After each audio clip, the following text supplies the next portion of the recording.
अतुलितबलिधामं हेमशैलाभदेहं धनुजवनकृशानं ज्ञानिनामग्रगण्यं सकलगुणनिधानं वानराणामधेशं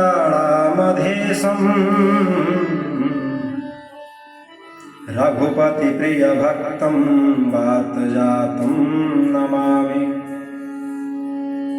बोलिए श्री सद्गुरुदेव भगवान की, बोलिए श्रीमद्भागवत महापुराण की, श्री अनंत बलवंत श्री हनुमान जी महाराज की जय। जय श्री राधे।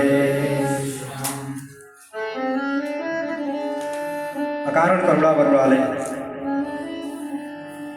भक्त वांछा कल्पतरु भगवान श्री राधा रमण जी की कृपा से एवं श्री सद्गुरुदेव भगवान के अनुग्रह अनुकंपा से आज हम सभी को इस कलयुग के कलुषित वातावरण में भी भगवान की दिव्य कथा सुधारस पान करने का ऐसा सुंदर अवसर प्राप्त हुआ है। ये निश्चित ही हम सभी के ऊपर भगवान की विशेष कृपा है।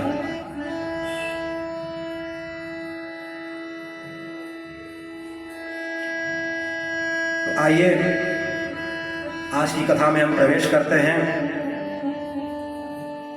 पूर्व प्रसंग में हमने श्रवण किया था कि कैसे भगवान ने देवराज इंद्र के पूजा को बंद करवा के और उनके अभिमान को नष्ट करके गोवर्धन पर्वत का पूजन करवाया।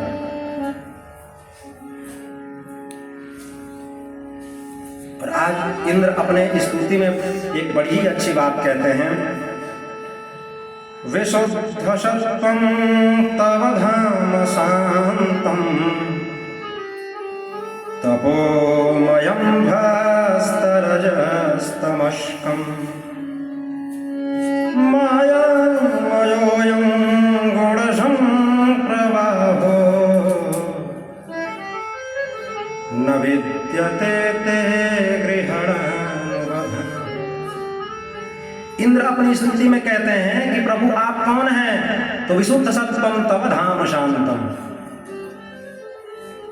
मतलब प्रभु आप तो विशुद्ध सत्व गुण के धाम हैं। ये इंद्र का पहला शब्द है, क्योंकि इस प्राकृत में केवल 3 ही गुण होते हैं जिससे ये पूरा संसार चल रहा है, और वो है सत, रज और तम।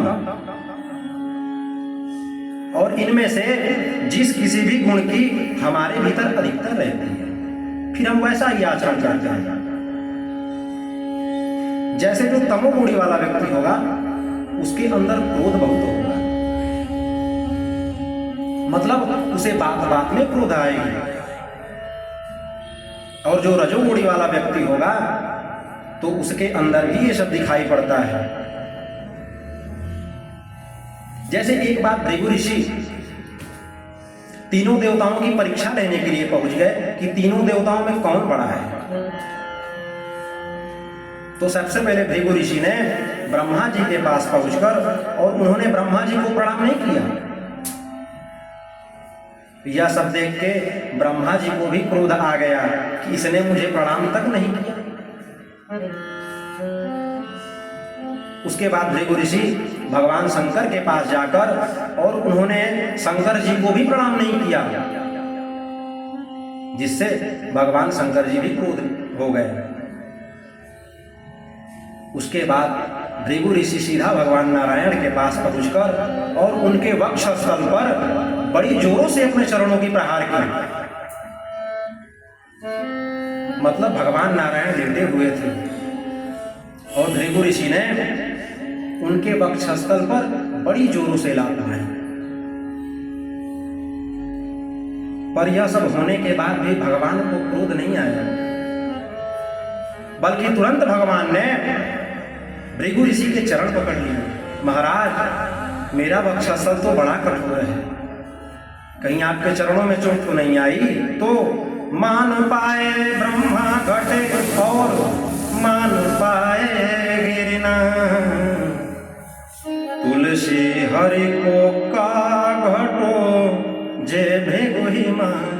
शीला। कहने का अभिप्राय, रजोगुण वाले ब्रह्मा जी को भी क्रोध आ सकता है और तमोगुण वाले भगवान शंकर को भी क्रोध आ सकता है, क्योंकि इनकी संरचना ही इन तीनों गुणों से हुई है। पर भगवान नारायण कैसे हैं? तो ये तो विशुद्ध सत्व गुण वाले हैं।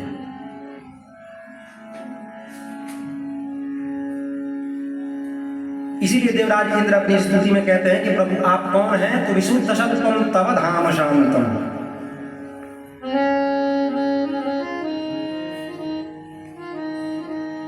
कहने का अभिप्राय, और इसीलिए भगवान कितने भी रूप धारण कर लें, पर भगवान का सदा और सर्वदा एक ही रूप रहता है, और वो है शांतम। जैसे भिन्न भिन्न आकार की लकड़ियों में हमें भिन्न भिन्न प्रकार की अग्नि दिखाई पड़ती है। जैसे कोई लकड़ी टेढ़ी मेढ़ी है और उस लकड़ी को जला दिया जाए तो अग्नि भी हमें टेढ़ी मेढ़ी दिखाई पड़ती है, और कोई लकड़ी सीधी है तो उस लकड़ी की अग्नि की ज्वाला भी हमें सीधी दिखाई पड़ती है। वस्तुतः उन दोनों लकड़ियों में अग्नि एक समान ही होती है। इसी प्रकार से भगवान चाहे कितने भी रूप धारण कर लें, पर भगवान का सदा और सर्वदा एक ही रूप रहता है, शांतम। क्योंकि भगवान तो विशुद्ध सत्व गुण के धाम है। इसीलिए अनेक रूप रूपाय विष्णवे प्रविशन्ति। उसके बाद देवराज इंद्र कहते हैं कि प्रभु आपका स्वरूप कैसा है? तो तपोमय है। मतलब भगवान का जो शरीर है वो तपोमय है, और इस तपोमय शब्द का एक अर्थ प्रचुर ज्ञान भी होता है। मतलब जिसके ज्ञान की कोई सीमा न हो, वो प्रचुर ज्ञान है। क्योंकि इस संसार में प्रत्येक व्यक्ति की ज्ञान की सीमा होती है। मतलब कोई एक व्यक्ति प्रत्येक विषय का ज्ञाता नहीं हो सकता। किसी को एक विषय का ज्ञान है तो किसी को 2-4 विषयों का ज्ञान है, पर भगवान का जो ज्ञान है वो प्रचुर ज्ञान है। मतलब भगवान के ज्ञान की कोई सीमा नहीं है। इसीलिए भगवान सर्वज्ञ भी है, क्योंकि जो सब जानता हो और सब जगह रहता हो उसी को सर्वज्ञ, सर्वं जानाति इति सर्वज्ञः। और भगवान के अतिरिक्त ऐसा कोई भी नहीं है जो सर्वज्ञ है। केवल मात्र भगवान ही ऐसे हैं जो सब जानते हैं और सर्वज्ञ हैं। क्योंकि भगवान का जो स्वरूप है वो तपोमय है, और इसीलिए भगवान के भीतर ये रजोगुण और तमोगुण दिखाई नहीं पड़ते, क्योंकि भगवान ने अपने तप के द्वारा अपने भीतर के रजोगुण और तमोगुण को ध्वस्त कर दिया है। इसीलिए भगवान के भीतर ये सब न विद्यते थे, मतलब ये सब नहीं दिखाई पड़ते हैं। इसलिए देवराज इंद्र कहते हैं कि प्रभु आप जो हैं तो विशुद्ध सत्वम तव धाम शांतम, पर प्रभु हम तो रजोगुणी और तमोगुणी वाले व्यक्ति हैं। और इसीलिए जब ब्रजवासियों ने मेरी पूजा बंद कर दी तो मेरे भीतर क्रोध आ गया, क्योंकि हम तो रजोगुणी और तमोगुणी वाले हैं। और इसीलिए प्रभु मैंने ब्रजवासियों को मारने के लिए अपने मेघों को आदेश दे दिया कि जाओ पूरे ब्रजमंडल में प्रलय मचा दो।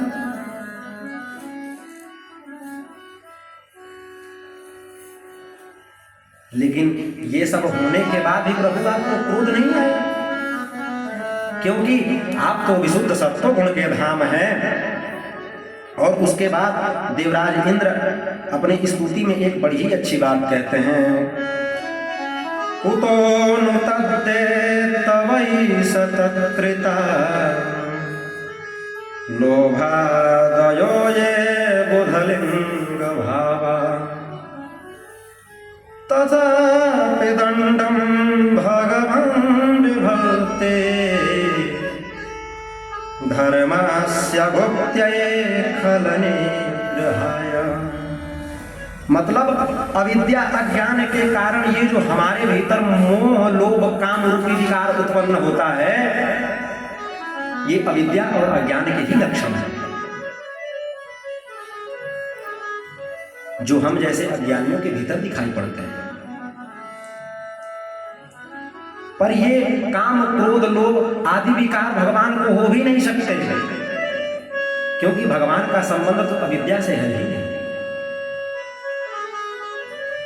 क्योंकि भगवान का जो स्वरूप है वो तपोमय है। पर जब ये काम क्रोध लोभ आदि विकार भगवान को छू भी नहीं सकते, तो यहां प्रश्न ये उठता है कि फिर भगवान रावण, कुंभकर्ण, शिशुपाल और कंस आदि राक्षसों को कैसे मारा? क्योंकि जब रावण ने जानकी मैया का हरण किया तो रावण के ऊपर ही राम जी को क्रोध आया, तभी तो उसका वध किए। और ऐसे ही कंस ने देवकी मैया के केस पकड़कर उन्हें घसीटा और ले जाकर काल कोठरी में बंद कर दिया। तो ये सब देख सुनकर ही तो कंस के ऊपर भगवान को क्रोध आया और फिर उसने उनका वध किया।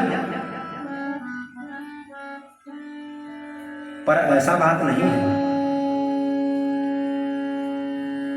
इसलिए इस शंका का समाधान देवराज इंद्र अपनी स्तुति में करते हैं कि जो दुष्टों का वध करके उन्हें दंडित करते हैं, वो क्रोध के कारण नहीं, बल्कि धर्मस्य भुक्त्यै खल निग्रहाय।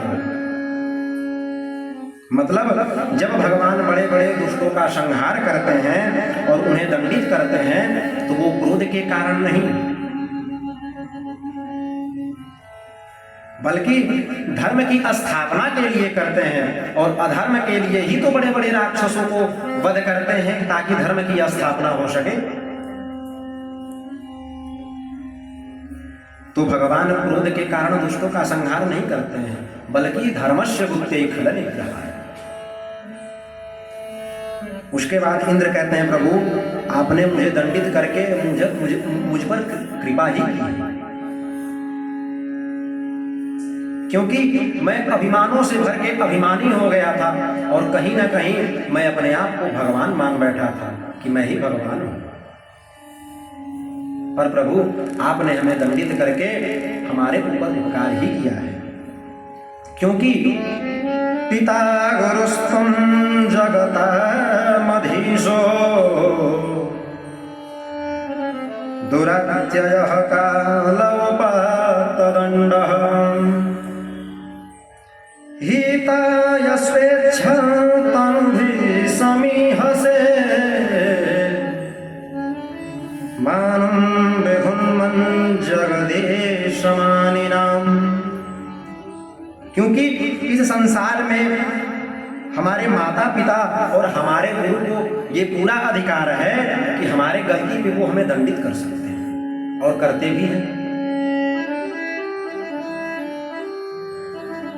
पर जब कोई माता पिता अथवा गुरु अपने पुत्र या शिष्य की गलती पर उन्हें दंडित करते हैं, उनकी पिटाई लगाते हैं, तो उस समय उस शिष्य या उस पुत्र को बड़ा ही बुरा लगता है।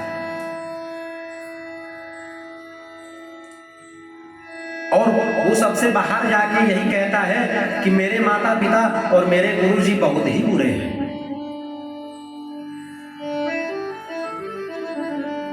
वो मेरी खूब पिटाई लगाते हैं।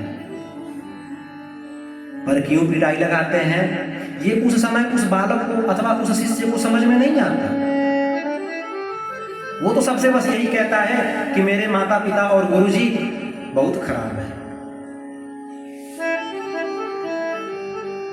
पर वही बालक जब पढ़ लिख कर बड़ा आदमी या कोई बड़ा अधिकारी बन जाता है, तब उस बालक को वो बात समझ में आती है कि मेरे गुरुजी न पढ़ने में पिटाई लगाते थे, बड़ा ही अच्छा करते थे।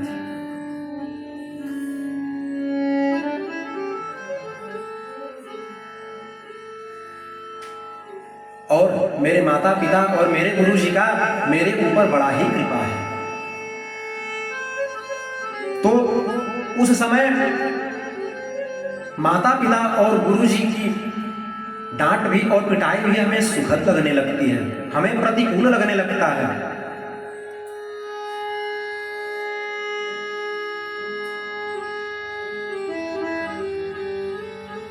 उसी प्रकार देवराज इंद्र भी भगवान से कहते हैं कि प्रभु आपने मुझे दंडित करके मुझ पर कृपा ही की,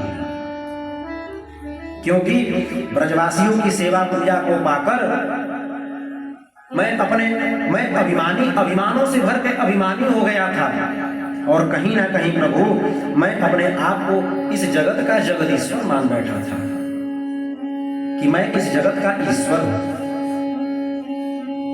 मानम विधुन्मन जगदीश मानिनः, मतलब मैं अपने आप को जगदीश मान बैठा था, पर प्रभु आपने हमें दंडित करके मुझ पर कृपा ही की है। जैसे किसी गांव में एक महात्मा जी रहा करते थे,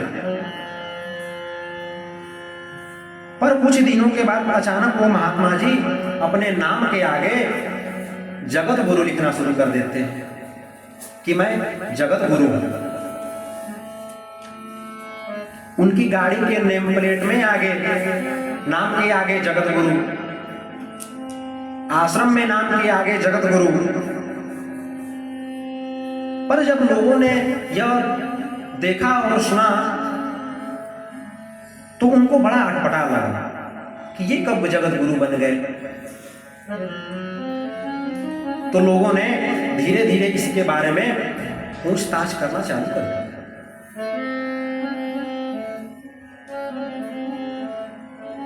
तो कुछ दिन के बाद पता चला उनके बगल वाले गांव में एक जगत नाम का लड़का रहा करता था,